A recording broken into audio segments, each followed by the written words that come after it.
I'm John Strum, and this is Real Talk MS.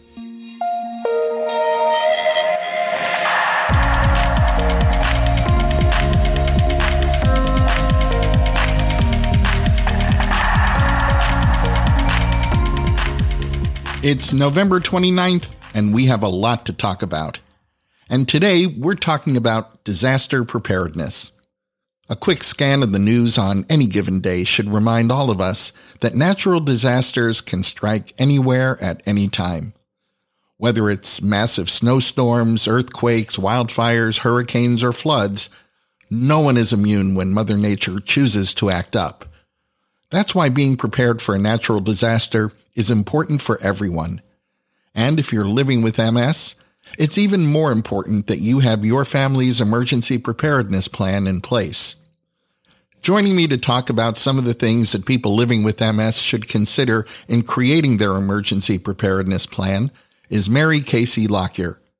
Mary is the Senior Medical Advisor to National Disaster Operations at the American Red Cross. But before we get to my conversation with Mary Casey-Lockyer, I want to share a conversation that I had last week with Dr. Aaron Kesselheim. Dr. Kesselheim is a researcher at Harvard's Brigham and Women's Hospital, and if you're on Lemtrada, Dr. Kesselheim could use your help. But I'm going to let him explain that himself. In a moment, we'll hear my conversation with Dr. Aaron Kesselheim. Dr. Aaron Kesselheim is a professor of medicine at Harvard Medical School and a faculty member in the Division of Pharmacoepidemiology and Pharmacoeconomics in the Department of Medicine at Brigham and Women's Hospital. And Dr. Kesselheim and his colleague, Dr. Amit Sarpatwari, are working with the FDA to conduct research on a special drug safety program that I'll let him tell you about. Welcome to the podcast, Dr. Kesselheim. It's a pleasure to be here, John. Thank you for inviting me. I'm hoping you can start us off by telling us what PORTAL is all about. Sure. So PORTAL stands for the Program on Regulation, Therapeutics, and Law. PORTAL is the name of the research center that I founded at Brigham and Women's Hospital about a decade ago. We are an interdisciplinary research center that focuses on prescription drug use and costs. We look at all different aspects of drug policy, from drug development through regulatory issues related to the FDA to prescription drug prices and the use of medications. Besides myself and Dr. Sarpatwari, there are two other faculty members. We have half a dozen or so postdocs. We have people with backgrounds in medicine, law, epidemiology, ethics, and we don't take any money from the pharmaceutical industry. So we are among the largest independent, which is to say non-industry affiliated academic research centers in the country that focus on the pharmaceutical market. And can you tell my listeners what a REMS study is? A REMS program is a program that is imposed on certain drugs by the Food and Drug Administration. REMS stands for Risk Evaluation and Mitigation Strategy. And what it is basically is it is additional requirements or restrictions on the prescribing of a drug that allows a drug with a particular safety issue that may not have otherwise been approved by the FDA to nonetheless be approved and remain on the market so that certain patients who may benefit from that drug will be able to access it. So there are certain drugs out there, for example, that are very dangerous to people who are pregnant. And otherwise, the FDA might have not allowed that drug to be approved. But instead, the FDA now has the ability to put a REMS on the drug, which is to try to limit prescribing of that drug in pregnant women. And so there are dozens of drugs out there that have these REMS programs associated with them. REMS programs can include anything from additional information that physicians are supposed to know before they can be allowed to prescribe the drug, additional information that patients are supposed to know before they can receive the drug, additional testing that patients must go through before they can receive the drug or while they're getting the drug to monitor certain side effects. So it can be a whole range of different possibilities. And in this particular instance, one of the drugs you're looking at is Lemtrada. So how can my listeners help? Sure. So we're doing a study right now with the FDA to try to understand how these additional restrictions affect patients. How do they, provide such a burden on patients that patients don't take the drug?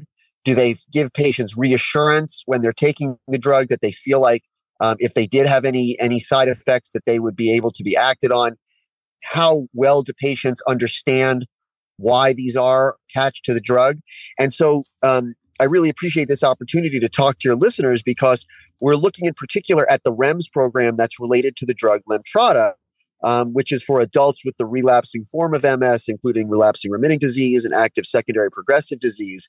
And what this REMS does is it has certain requirements for physicians, for example, to evaluate how their patients are doing and to perform certain baseline examinations of the patient when they're prescribed the drug and when they're on the drug for a while.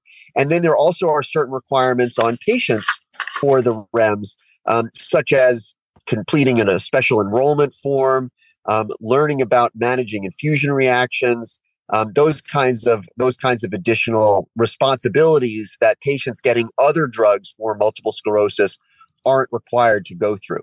So what we're really interested in is connecting with patients who have multiple sclerosis and who are taking Lemtrada to try to understand what they're going through with this REMS program so that we can feed that information back to the FDA to improve REMS programs, not only for this drug, but for all drugs that are required to have them. And if some of our listeners are taking Lemtrada and they think they'd like to participate, what do they need to do?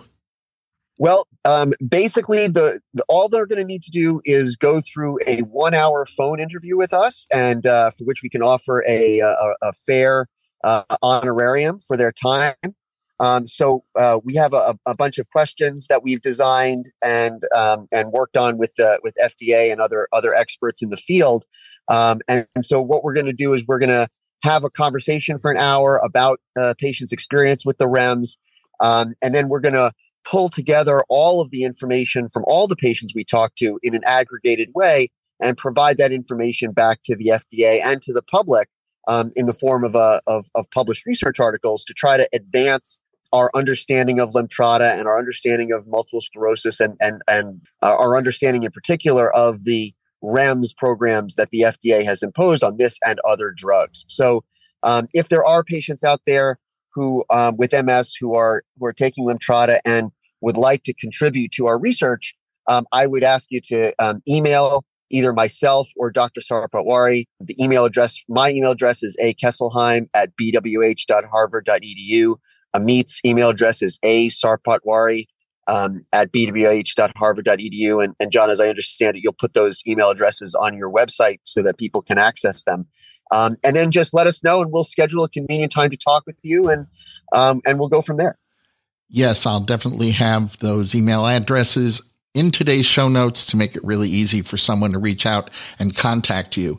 And one detail about that participation, I was going to make an assumption, but I hate to do that, especially when you're right here to answer the question.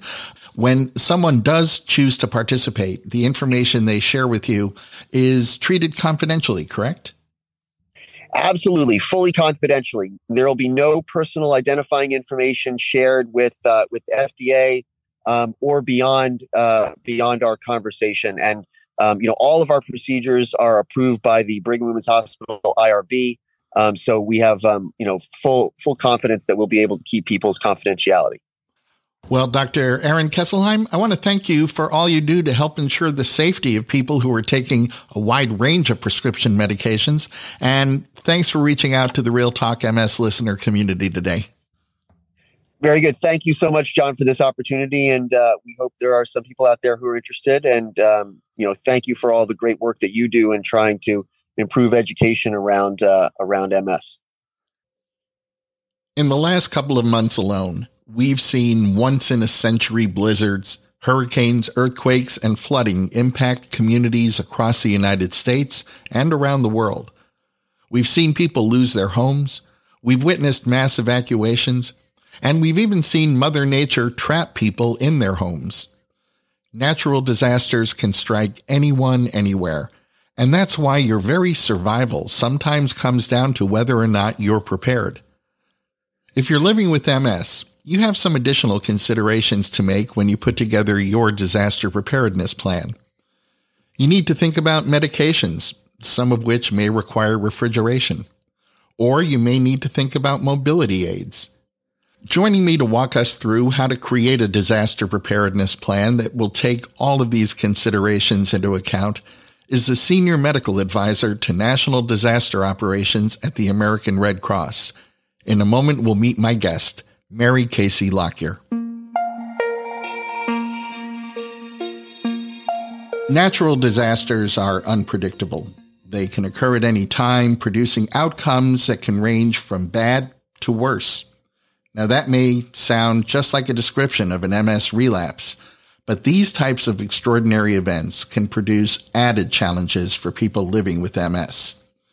The best way to prepare for any type of emergency is to have a disaster preparedness plan. And today, Mary Casey-Lockyer, the Senior Medical Advisor to National Disaster Operations at the American Red Cross, is here to share how you can protect yourselves and your families in an emergency, so you can feel confident should a natural disaster occur close to where you live. Welcome to the podcast, Mary. Nice to be here. Thank you for having me. When we talk about natural disasters, what kinds of emergencies and disasters are we talking about?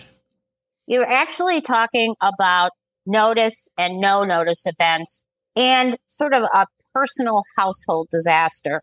The American Red Cross responds to 60,000 single-family fires each year and many more multifamily fires. So preparing for that kind of household disaster is also very important. So remember to have that smoke alarm with a good battery in it. But we also have big, large events, no notice events and notice events. Hurricanes, for instance, are actually a notice event. The National Oceanographic and Atmospheric Administration, NOAA, services like the National Weather Service, or a good website called Tropical Tidbits, track the formation of hurricanes and typhoons that may impact the U.S. and provides a prediction of the path of the storm many days out from expected impact. And so if you know something is coming and you're in a threat area where you might have a landfall for a hurricane, prepare, understand what you need to do and what authorities are asking you to do. A no-notice event could be a tornado, earthquake, or a fast-moving impact, wildfire. Stay alert to watches and warnings from local authorities for all these events. Get a weather radio and set it to your county frequency. The instructions for weather radios are included with the weather radio packet. If you are traveling, interestingly enough, get to know the county you will be visiting, or use your phone to check out the county you are driving through, as watches and warnings are usually identified by county. Are there any specific types of natural disasters that tend to occur more frequently than others? Well, we've had 258 weather and climate disasters since 1980, with the overall damage costs reached or exceeded $1 billion. When it has been adjusted for the consumer price index, that exceeds $1.75 trillion. Hurricanes and wildfires are occurring at increased rates in the past 5 years, and hurricanes are increasing in size, strength, and spinning up more rapidly.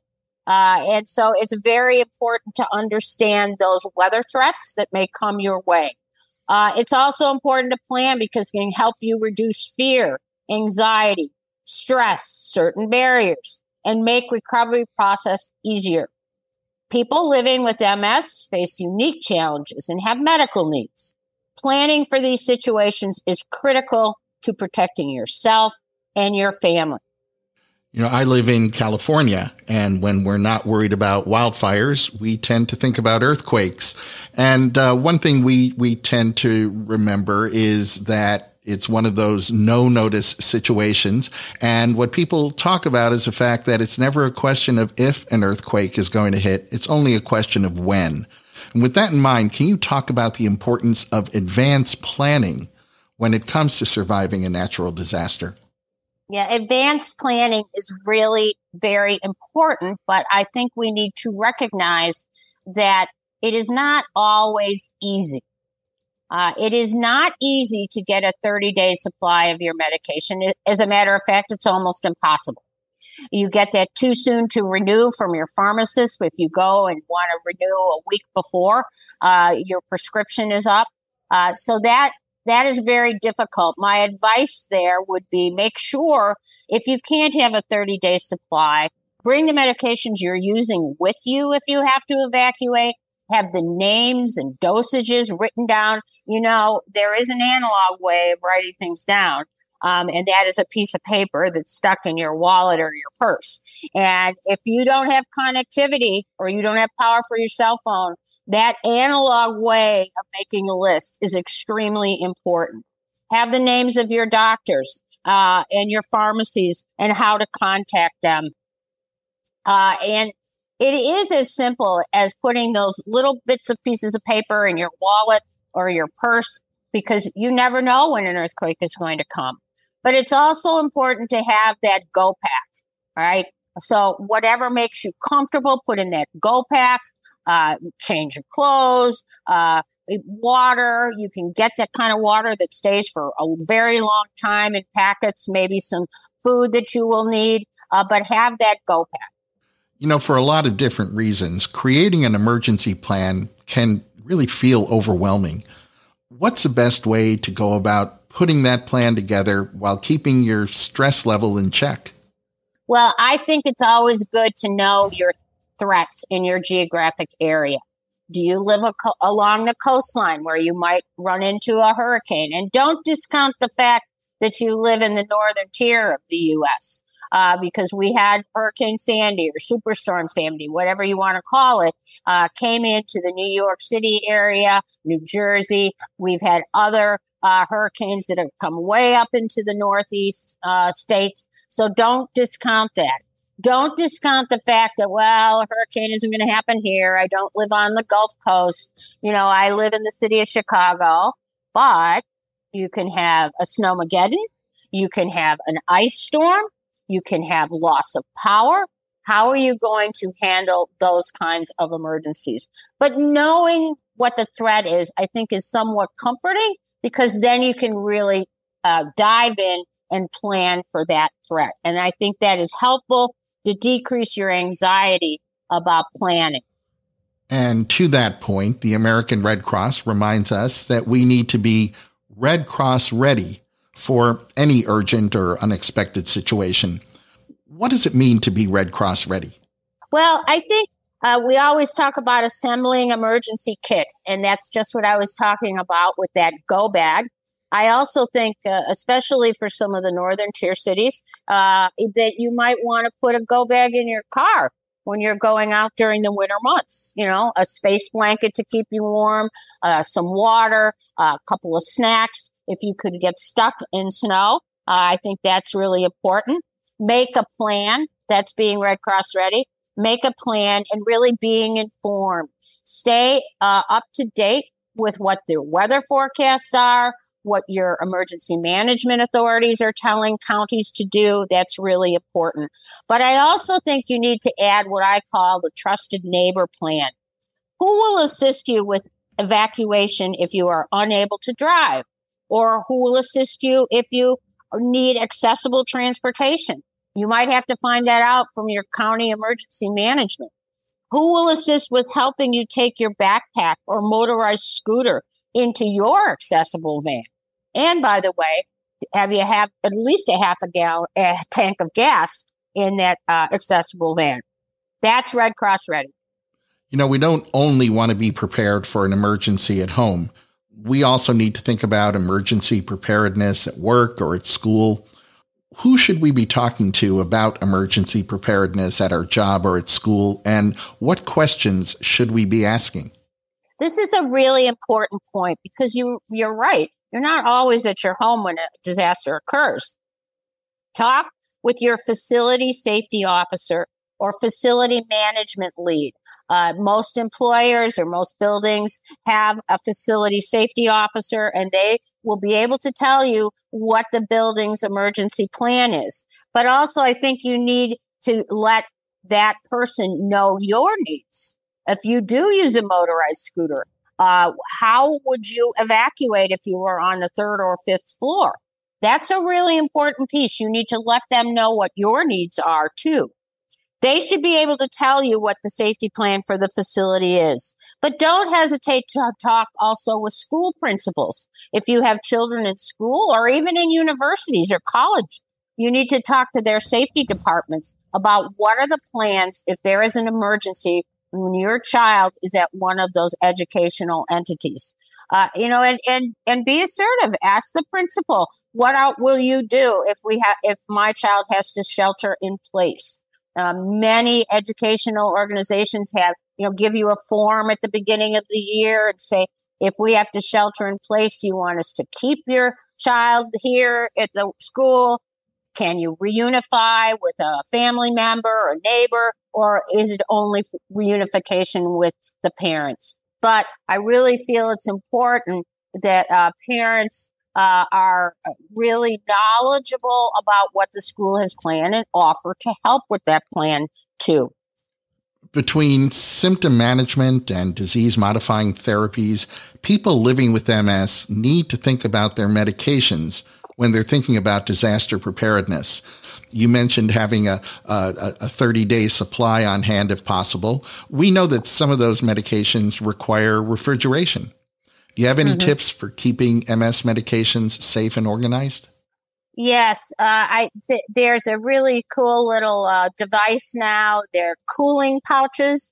You can find them in camping stores, and you can actually even fill it with ice pack. You could also simply have a small cooler, but I suggest that you use ice packs and not just throw ice on top of it because that could be too cold.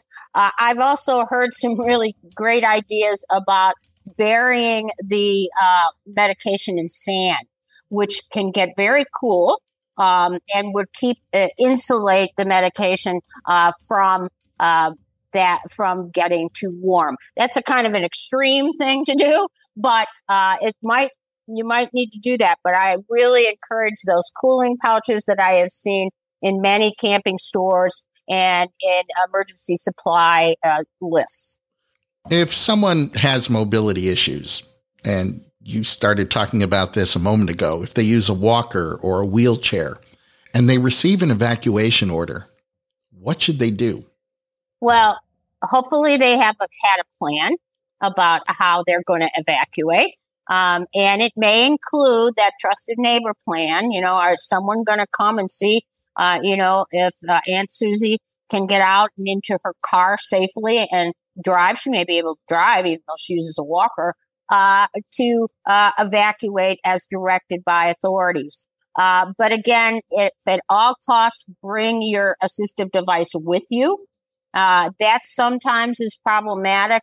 I've seen high water rescues where, of course, they're going to leave those assistive devices behind when they're rescuing people who need help with flooding waters.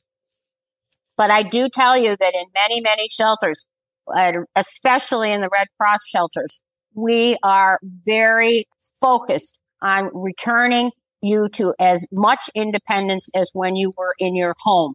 And we will make every effort to get the resources, both staff and stuff, that helped you maintain your independence in a Red Cross managed shelter.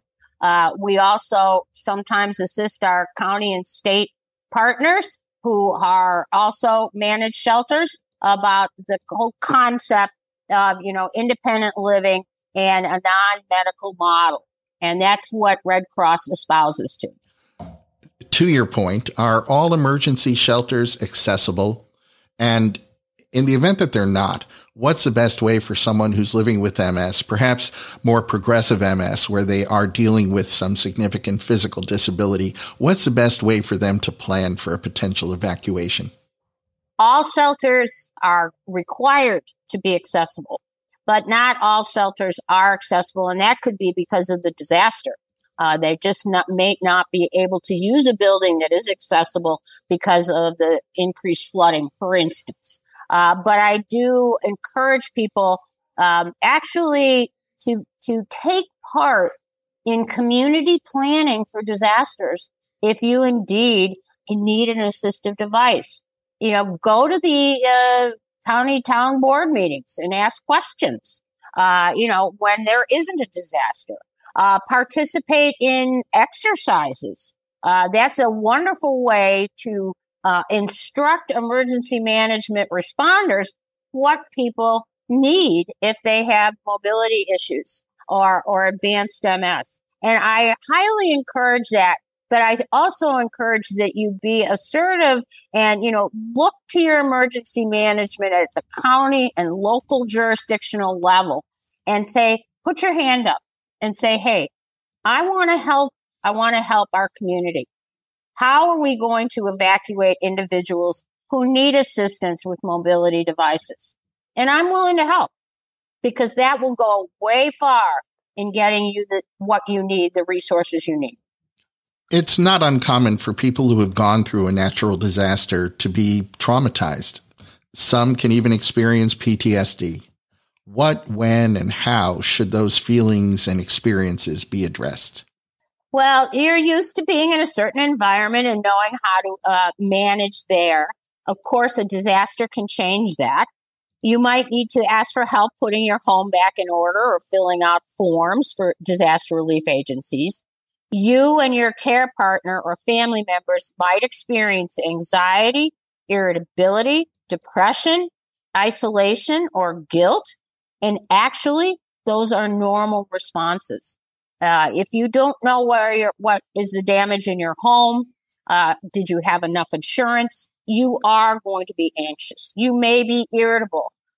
Shelters are a place of refuge, but they're not very comfortable. Just telling you, they're not very comfortable. So you may be irritable. You might, we all know that. But those are kind of normal. It's when those normal reactions get to the point where it affects your eating or your sleeping or you're angry all the time. That's when you need to ask for help. And asking for help is wonderful. There are many organizations, voluntary organizations active in disaster that provide disaster mental health experts that can help comfort and guide you through the recovery stage. So you might also experience physical changes, including weakness, numbness or tingling, a heavy feeling in the arms, tremors, fatigue, or increase in allergies, colds, or flu. That's when you need to get to your health care provider and say, I'm not sure what's going on here, but this is what's happening. And this is the situation I'm in. And it's important to stay connected with your medical home, if you will call it that, or your primary care provider. Now, one little caveat to all that is your medical care provider might be impacted too. And so be prepared that they may not be able to respond to you right away. And so having that support system of both your household, but also your neighbors and your community is really important. What types of emergency assistance programs are available to help people after a disaster? Well, there's many emergency assistance programs, and it really depends on really how large the disaster is. If you go from the large disasters to the small, we have the Federal Emergency Management Agency, where you can apply for disaster relief if you have major and destroyed damage to your home. There's the Small Business Association in a large disaster. You have to apply for that, and FEMA. That's a small businesses alone. However, it's very, very good for people who may need to put their house back together. There's many assistance programs, and on the sort of county or community level, know who your human service organizations are. Centers for Independent Living, area agencies on aging, elder care or elder programs. All of those are important. I know I centered on aging, but there's also programs for children too. And so that's important to understand what that human service sort of construct is in your community. And there are human constructs. Is it public health? What can public health offer you? All of that is important, along with whatever society you might belong to, such as the National MSSociety.org. The Veterans Administration has a very robust disaster recovery plan. So if you're a veteran, getting in touch with the Veterans Affairs is very important. Well, as you just mentioned, the National MS Society supports people affected by MS through crises like the ones we've been talking about. What are some of the resources and services that the Society can help with? The MS navigators are ready to connect people to emergency shelters and other critical needs. They may also offer resources after the initial emergency, such as referrals for temporary living assistance, temporary medical equipment, access to medications, emotional support, or for other challenges. Mary Casey-Lockyer, thank you for all you do to help people get through and get past what are often some of the most frightening moments of their lives. And thanks for talking with me today. Great to be on. Stay safe. That's going to wrap up this episode of Real Talk MS. Real Talk MS is powered by the National MS Society. And you can share this episode of the podcast by letting your friends or family members know that all they have to do is point their web browser at realtalkms.com/274. You'll find that link in today's show notes, so you can easily copy and paste it right into an email or text. I'm John Strum. Thanks for listening. And as the holiday season gets underway, please stay safe and make healthy choices.